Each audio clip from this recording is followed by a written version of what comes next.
The Friday Morning Rant contains adult theme, adult humor, satire humor. Pretty much anything that isn't PC is going to be on here. So if you can't handle that, Jack, then piss off. You're on the wrong podcast. It's the Friday Morning Rant with Shane Halfyard. It is Saturday, December 14th. Now, I'm going to be upfront. I made a video or recording, whatever the hell is this, recording yesterday. But before I posted it, I listened to it and I wasn't happy with it. I don't think I have enough information on this subject at the time, or I don't think I represented it, my point of view on that subject at that time. So I'm not posting it.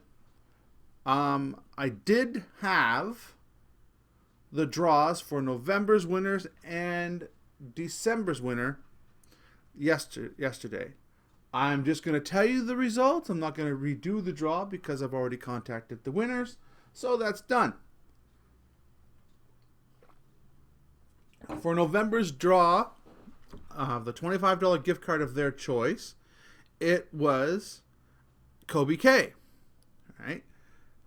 It came down between him and the M&M girl, and it was Kobe K who won out on that draw. For that, I just flipped the coin because there's only two people.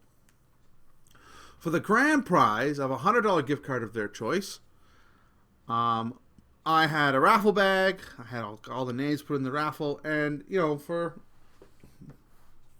me explain how I do it. Every time you send in a question, a comment, whatever, and you're a subscriber, I put your name down for these draws. So if you sent me 5 or 6 suggestions, you have 5 or 6 names in that bag. Here's the thing that happened, right? I reached in the bag, I fiddled around, I pulled out a piece of paper, and it was Bubba, who only sent me 1 submission. So congratulations, Bubba. I've already got in contact with you. We already made the arrangements. You should be getting your gift card shortly. Now, do I think this was a success? No, not really. I was hoping to use this to help branch out my listeners. I'm still going to host it. So if you want to enter for 2020's contest, all you have to do is 1, be a subscriber. If you're not a subscriber, subscribe. 2, leave a comment down below or email me at shanehalfyard@hotmail.com with your questions, comments, complaints, concerns, whatever, right? And if I read it on the air, you're in. And you can enter as much as you want. You want to enter, every week? Enter every week. It's that simple.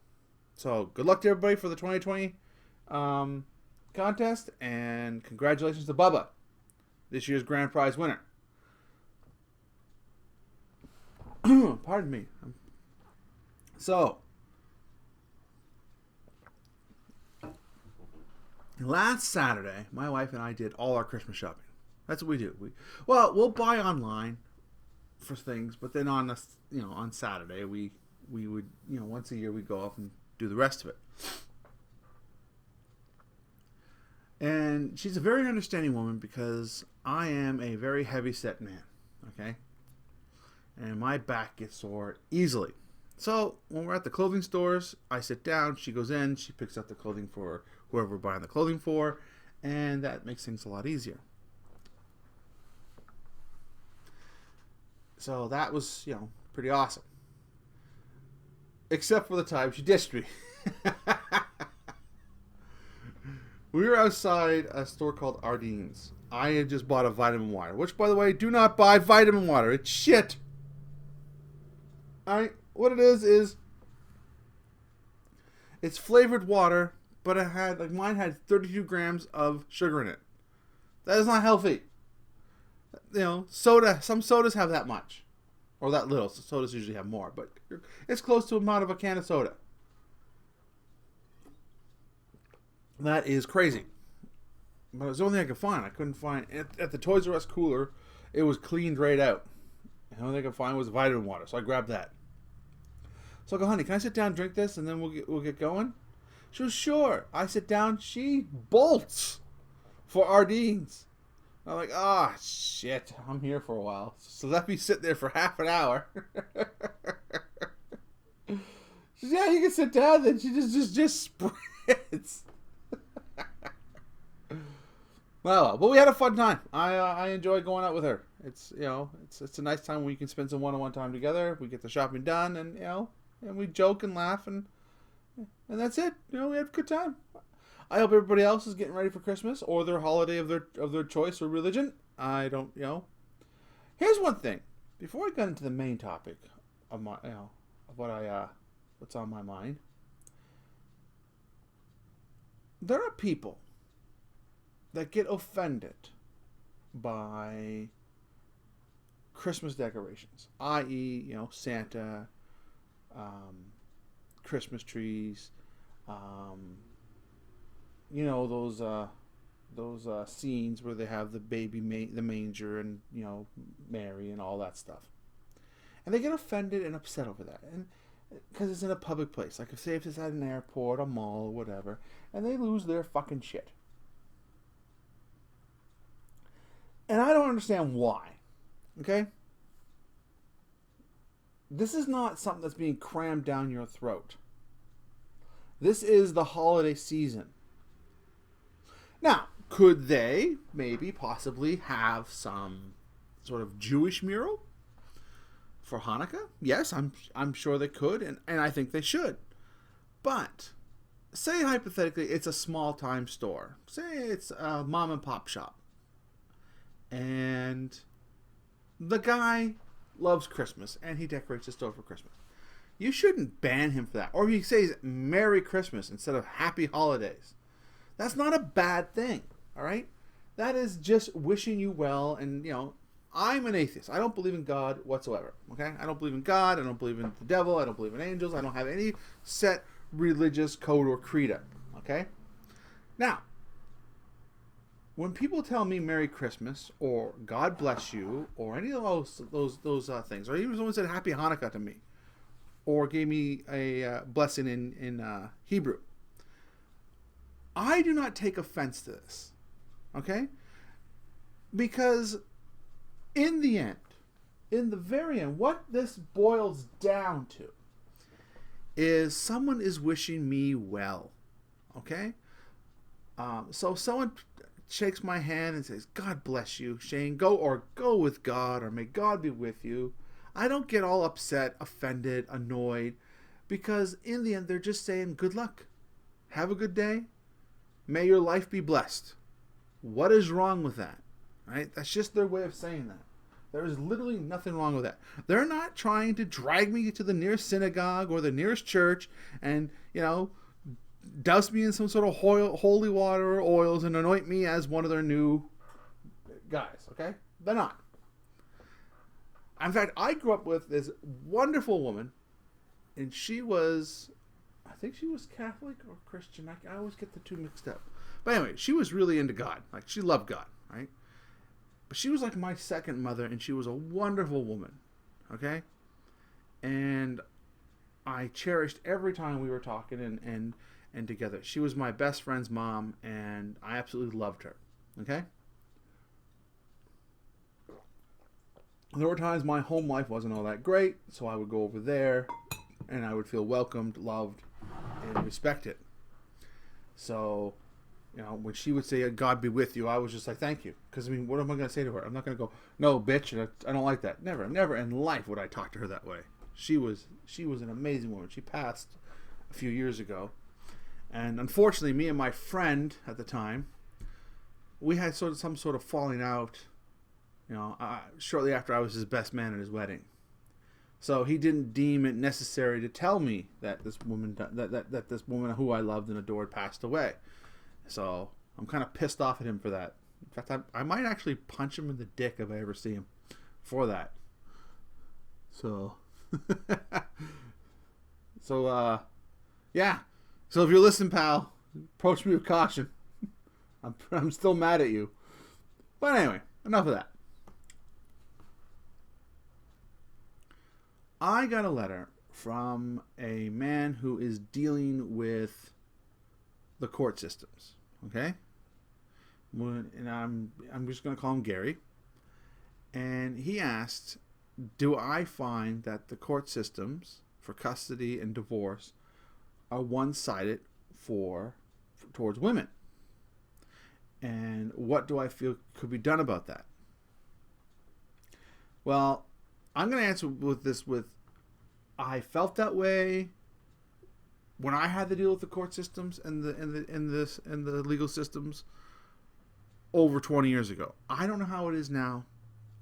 If you want to go into more detail and share your story, Gary, I would love to hear it. And maybe we can talk about that later on. But I'll tell you my experience, okay? All right. So here goes. It was 1996. I had broken up with my son's mother. She has an enormous amount of mental issues, right? She is bipolar. She has ADD. She has, everything under the sun, right? And I didn't know how to cope with that. Because in 1996, I was just turning 19 years old. Okay, let's make that clear. I was a kid. I could have handled things better with her, but I didn't. And I didn't know how back then.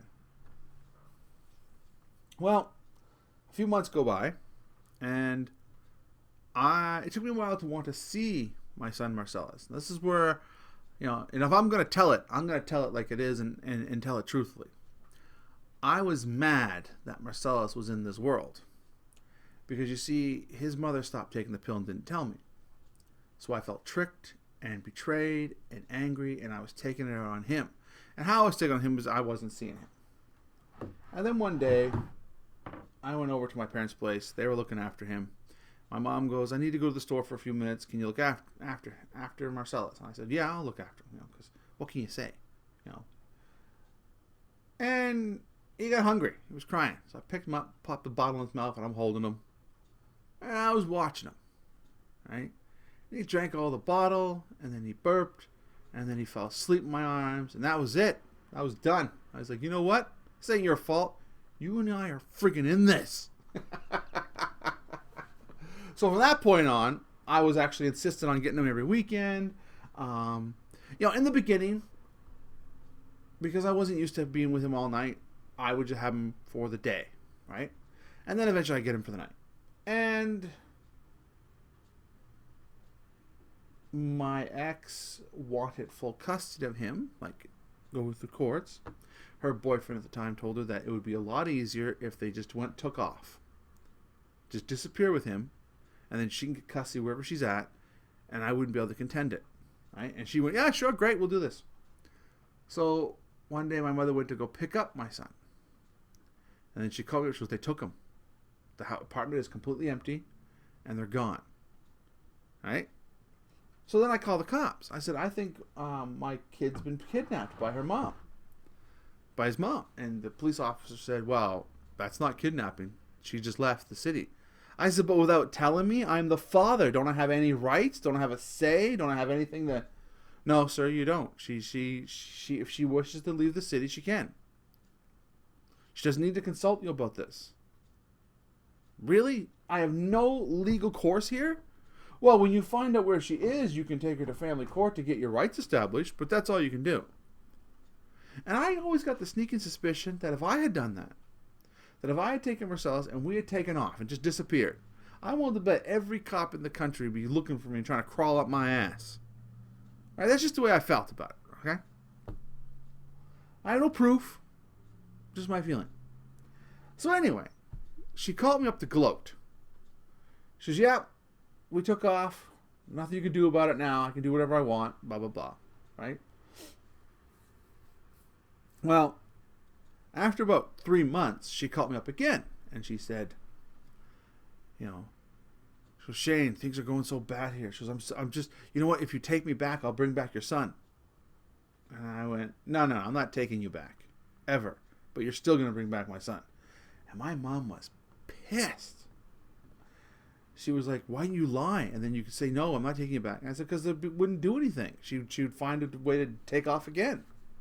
Well, she came back shortly after Christmas, at or around Christmas time. Okay? And the guy she was with was an asshole. He's still an asshole. He's one of those guys that, like, here's a little side story. He had a daughter with my ex, right? And he promised her that he would pay for her university. And she waited till the last minute, and then she applied for the student loan because, she didn't hear from him. Right? Poor girl. And so she got this student loan, and then her father contacted her shortly after it was too late to register and said, "Oh, yeah, I can't afford it this year. I'm sorry." Right? But he waited till the last possible second to tell her no. And she was, "No, Dad, I already knew you weren't going to do it, and I got my student loan." Well, my son Marcellus, he's not used to it. That just boggled his mind. He goes, "Why would your father promise you something and not do it?" And his sister just looked at him like he had two heads. And I laughed and said, "Sweetie, he's spoiled. Because when I promise my kids something, I deliver. And if I can't deliver, I take the time to own up to it, explain why I can't deliver it, and do what I can to make up for it." So anyway. So my ex and the dink came back. And I started getting him on weekends. Because, you see, my ex couldn't handle him all the time. Right? This is how brilliant they were. She can't handle one kid, so she has another one. So anyway, child services called. She breaks up with him. He's gone. And she thinks that's going to solve it. Then child services still called. Well, when they were called and they were talking about taking my son into some sort of care if he doesn't have a place, my ex lied and said I'm not in the picture. Just told me I don't exist. Not around. So I find out about this through one of her friends, because one of her friends was like, she was still a friend, but she was like, you can't friggin' do this. That's, Shane's the father, and he has a right to be around his son. So she called me up, and she said, "Jennifer is saying this sort of thing." I said, "Okay, is she? That's nice, great." So then I called child services, and I asked to talk to the guy who's handling the case. So he gets on the phone. I said, "I want you to know right now that my son's not going to any form of home or care. If he has to go anywhere, it's with me. I'm his father." And he goes, "Oh, you're the father. She told us you're not around. She told us that you have nothing to do with him." I said, "I get him every weekend." "You do?" "Yes, sir." "Don't worry. If anything goes wrong, he's going with you." Well, something went wrong. She lost her kids. Well, Marcel's at the time. Michaela wasn't born yet. So, the first time we get to this big meeting, okay? And the very first thing the guy in the meeting says to me is, "How good is your vision, Shane? Because I'm legally blind. You can see me okay," and things like that. So I said, "I'll be happy to answer that question if you can tell me what that has to do with anything in this procedure." Right? Because that just pissed me off. But it turned out he was just curious, he said. He was just curious about my eyesight. He never seen anybody with glasses like mine, and it just struck him funny. And he apologized. But that kind of question pissed me off. So I explained, "No, I see fine. I see not fine, but good enough to get the job done." And I said, "Good enough that I've been looking after Marcellus every weekend now for, and sometimes during the week, during the summer, because, his mother would have these bouts where she was too stressed to handle her children at the beginning of the summer. But at the end of the summer, she was fine. And then she could handle having him around. Isn't that convenient?" So anywho, we're going through this. And they're talking about all the things that is wrong and how she's not being a good mother. And I'm like, finally, someone's listening. Everything's going to be good. Maybe I'll get him, and my intention when I got him was not to keep him from his mother. I never did do that. I don't believe in that. But I would have had supervised visits until she was proven to be okay, and then I wanted them to have their relationship. And they have a relationship, right? This is all me coming across as bitter, but I'm just telling you the story as is. And I'll go into later on how things are now, okay? So, I'm thinking child services is wonderful. They're going to help me. They're going to help Marcellus. They'll probably help her. I'll get custody of him. He'll be away from this dangerous situation. Well, 6 weeks later, we're in the same room, and all of a sudden, everybody's kissing her ass. Right? Because she did everything in the program, right? And she said the things they want to hear. She did the things they wanted her to do. And she jumped through all the right hoops, not meaning any of it, not giving a fuck, just doing it to shut them up. And they all ate it, except for this one guy, the first guy I called. I can't remember his name, so we'll call him Steve. He said to me, he goes, Shane, get a lawyer. This is ridiculous. And before I left, I said, I hope you guys know we'll be back here again in about 6 months, right? And lo and behold, about 6 months later, we're back. And she's saying things like, well, if I could just get someone to look after the children on the weekends, then it would give me time to rest and I could be a good mother during the week. No, you just wanted to party your fucking ass off on the weekends. Right? It's fucking crazy. You know?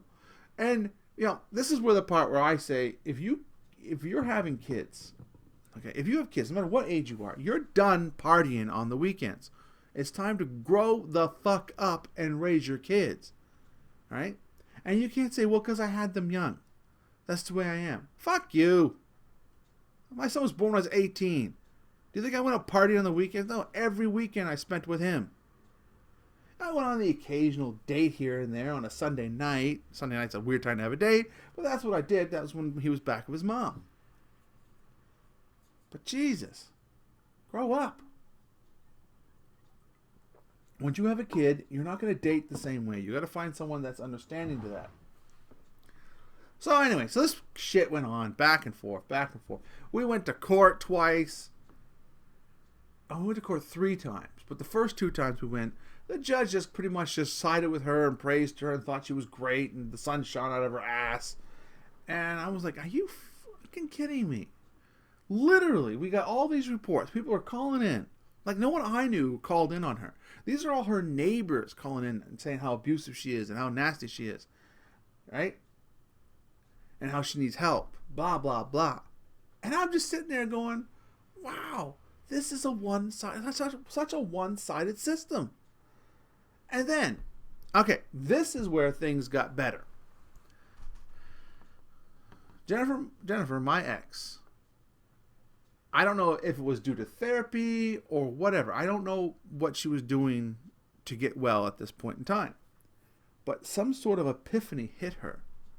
And she went, well, she got mandatorily put into,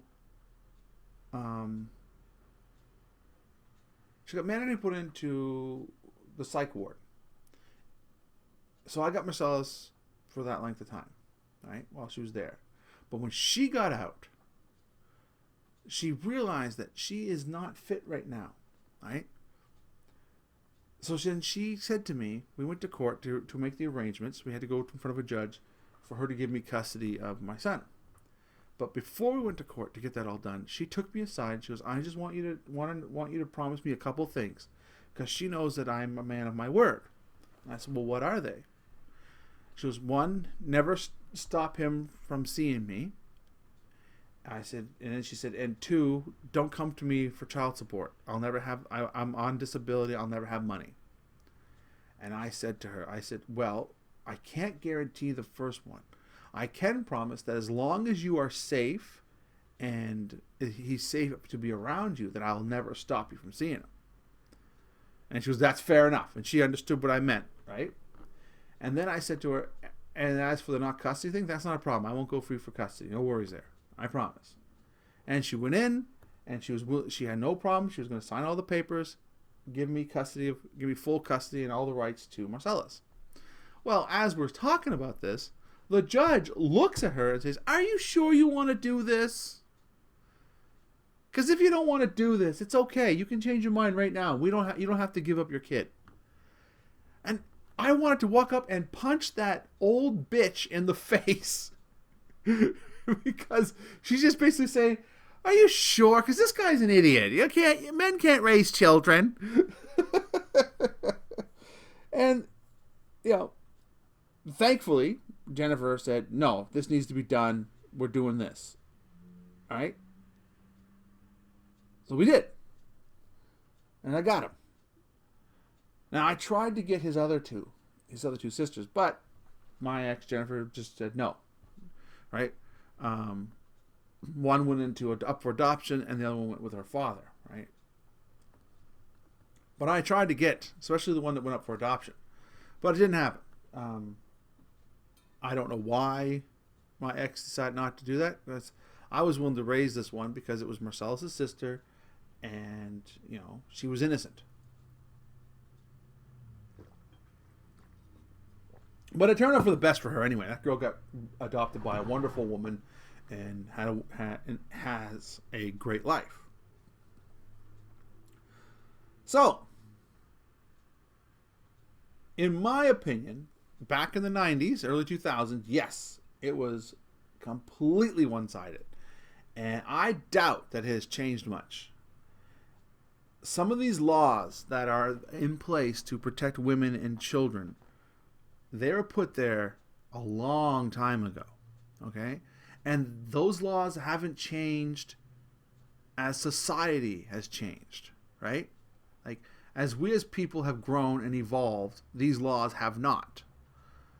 So, like, for example, the alimony law, right? There's a law out there that, sometimes you got to pay alimony, which I would never pay. I would never pay alimony ever. That is wrong. But when this law was put into place, this is during a time when women could not work. They weren't allowed to work, or what they could do for work was very poor. They couldn't make a huge living, right? They might be like a maid or a waitress, but they're not going to make a lot of money, right? There's no executive job or lawyers or doctors or whatever that they're going to be unwealthy, right? It was very rare to find a wealthy woman who made her own money back then. So these laws were put into place because these guys would want to fuck something younger and tighter because, classy bunch of fellas. So they would divorce this woman, right? That they were with for like 20 years. So this woman would have to have a means of being taken care of. So they're saying you want to bang something younger, you're going to have to pay for it. Because they weren't allowed to work or advance.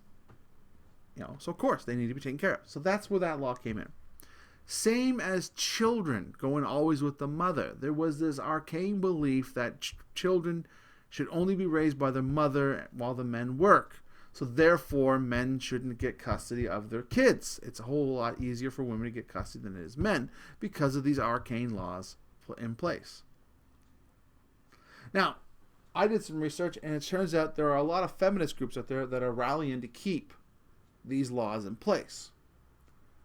That is terrible, right? Because they're the same feminists out there that say we want equal rights, but then, well, that's not equal, is it? I mean, if you're rallying to keep alimony in place, and if you're rallying to keep the laws where children go in the place that that gives you the advantage, that is not equal rights, right? It's only it's one-sided, and it shouldn't be. So, I told you I'd get into the thing about my ex as we got older, all right? As we got older, my ex is 100 times easier to get along with because she is seeking the help she needs. She is building a life for herself, and she's doing much better. She treats Marcellus with respect. She's loving. She does the same to her other daughters. I think. I like to think so. Anyway, I can't guarantee that. I see how she interacts with one, but she doesn't see the third one that much, or not around me. Anyway, but my point is, she's gotten a lot more mellow, and she admitted that those things that happened were wrong. And I told her that it's water under the bridge. I didn't know or understand her mental illnesses at the time. I would have handled things a lot different because I was actually very mean when I was trying to get custody of my son, and I was very vulgar and rude and nasty to her because I just thought she was being a bitch. Okay? I didn't realize that she had all these illnesses at the time or understand them. So if I could do it over again, I would have handled it a lot better. You still have to be firm with someone who has a mental illness if they're being nasty to you, but I wouldn't have been nasty back. And I regret that. I have a big regret for that because in the end, if someone's sick and ill, they're sick and ill. And she recognized it and she gave them to me, right? And that couldn't have been easy. That couldn't have been something that she was living with easily on a daily basis. She must have been very sad and heartbroken that she had to give up her children, right? Like all mothers would be, I imagine, or all parents. So when she did that, that was like the ultimate act of love for her kids. Now, were things smooth sailing between her and I? No, we still had our rocky patches. But as I got older, I realized that, I can't put those same expectations on her as I would put on a person who doesn't have these illnesses. So if she slipped up and said something rude to me or was short with me, I just let it slide. I still do. She comes here now and visits my son on a regular basis, and she's a guest in my house, but sometimes she's rude to me. She doesn't mean to be, I don't think, or, maybe she does, but I just let it go, right? Because she did give my son to me when he needed a place to go, and she couldn't take care of him. So yes, in conclusion, I truly believe that the courts are one-sided. And I think that needs to change. And how it needs to change is if it's true that the feminists are rallying to keep these laws the way they are, they need to stop. They need to set up for change. Equal rights mean equal rights for all. And that means that alimony needs to stop. Okay? What's best for the child should always be considered. Okay? That should be the number one priority. If the father can provide a better life and better support and the children want to go with the father, he should go with the father. If the children want to go with the mother and the mother is more emotionally stable and can provide a better life, it should go with the mother. Okay? And I wish you the best of luck since you're going through this. I am not sure what we can do to change it myself. I know what needs to be changed, what needs to be done, but I don't know how to go about it. But if you or anybody else has any ideas how we can go about these type of changes to make the laws more fair towards the fathers, please leave a comment down below or send me an email. I would love to hear it. Anyway, that's all for now. I'll talk to you on next Friday. Take care, everybody. Bye for now.